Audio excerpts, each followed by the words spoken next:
Actually, hey guys, Gary Berger with Baltimore Martial Arts and GFT Maryland. I'm here with my wonderful wife, Danielle, during the coronavirus. And this is a chapter on the lapel guard.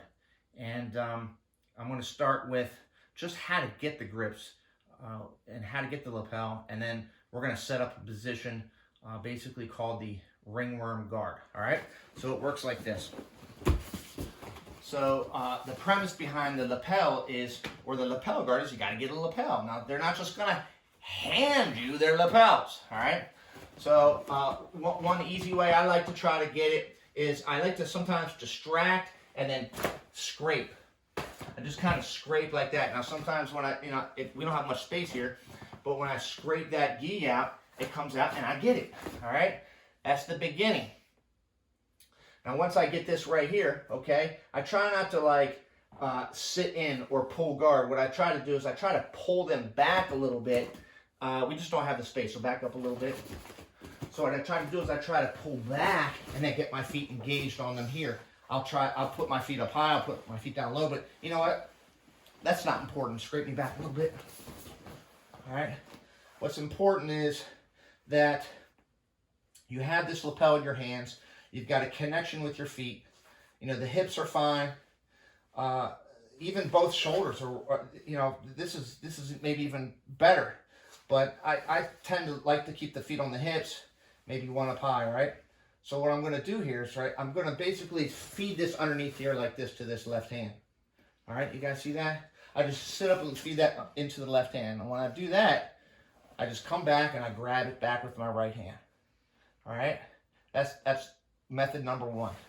Method number two is to take your right foot and circle it around and get that right foot in there like that. All right? The only problem with this is they can see it and they can intercept and interfere with me. All right?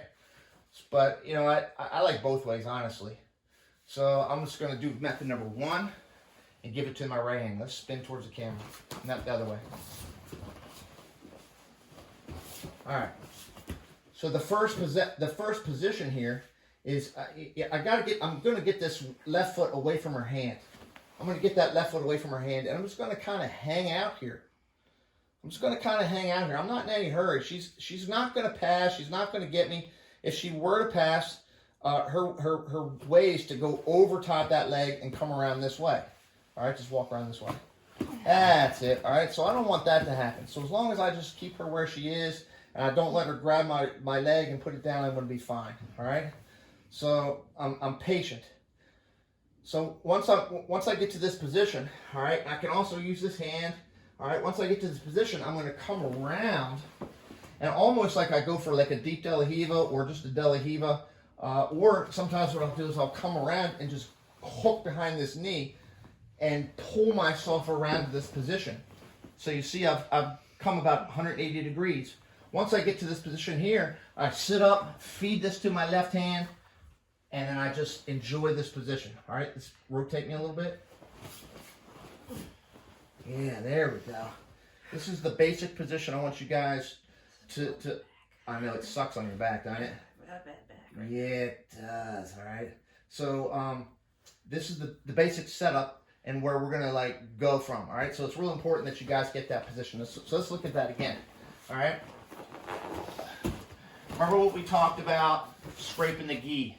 Sometimes what I'll do is I'll come up here and I'll fake like I'm going for all this, but really what I want is that, okay? So when you're here like this, you're actually safe, safer than you think. They're not going to like throw you or take you down from here, all right? Just back up a little bit. So I sit back, I get my feet connected. I'm going to look for this time what I'll do is I'll circle around and get my grip. You know, another thing too, if you really want to hang out here, you can also do this. You can hold with the left and grab the pants with the right hand like that, and just live in this position. This is a great position to be in, right here like this. All right, she's not getting out of there unless, of course, she grabs that leg, stuffs it down, and comes around. If they do that, that's bad. All right. But I'm playing it up. I'm going to start setting up my position. So I feed this back to my right hand. All right. Sometimes what I can do is I get a little momentum. and I come around, all right? I either like spin a little bit. In this situation, I have like the De La Riva leg, all right, which is normal. I'll sometimes grab this ankle or grab the pant leg here like this. And then when I'm ready, I sit up and feed that to the left hand, all right? You guys spin a little bit again. So you guys see that? Notice that my right foot, let's turn a little bit more. My right foot is sticking out and not on the hip, although sometimes the right foot will be on the hip. In this situation, it's not. You're a little stronger like this. Can you feel the difference, Danielle? Mm-hmm. That puts more pressure on her back than this, okay? That's something we'll get into more later on, all right? So I have the position here like this. I reach up, I grab her lapel, I put my left foot on her hip. Sometimes I can put this on the shoulder. All right, let's turn a little bit so you can see that. I can sometimes, push. I can use this leg here like this.